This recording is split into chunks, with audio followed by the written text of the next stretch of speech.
qui caractérise à mon avis le féminin, c'est l'amoncellement. Quelqu'un qui est dans la réception,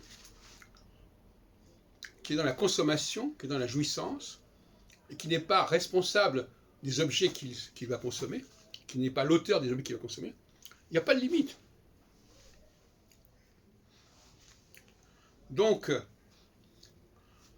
il va renoncer quelque part à sa capacité à créer quelque chose au premier degré, mais il va créer quelque chose au deuxième degré. Il va accumuler des choses, il va les assembler, il va les rassembler, il va les aménager, il va les arranger. Mais, donc, c'est sa conception de la création. Et là, il n'y a pas de limite. Parce que quelqu'un qui ne peut compter que sur lui-même, il est forcément limité. Mais quelqu'un qui considère que le monde lui appartient et que tout ce qui existe dans le monde, ça fait sens pour lui, il n'a pas de limite. Et chez la femme, il y a cette espèce d'illimité, de boulimie quelque part, d'avidité, de volonté de posséder, que j'appelle le caractère prédateur de la femme, qui fait que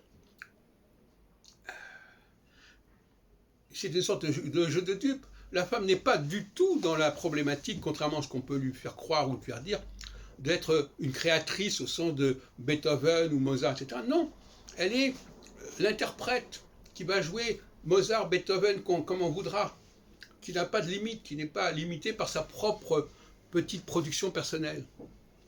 C'est pour ça d'ailleurs que souvent les femmes se moquent un petit peu de l'égoïsme des créateurs, qui ne pensent qu'à leur propre création, alors qu'elles s'ouvrent, elles englobent, elles embrassent, même si on connaît l'expression qui trop embrasse mal étreint. Elles embrassent un maximum de choses, et avec ça, elle va les ensembler, les réorganiser autrement. Mais le débat, c'est un faux débat aujourd'hui de parler de la question des femmes créatrices. Ce n'est pas leur problème. Elles sont dans la compilation, elles sont dans la combinaison. Et quand elles vont au concert, ce n'est pas un problème de savoir qu'il y a 90% des œuvres qui sont des œuvres masculines. Parce que de toute façon, elles s'en emparent. Donc quelque part, elles se l'approprient. Donc cette capacité d'appropriation fait que ce que l'autre a produit, ce qui est à toi est à moi.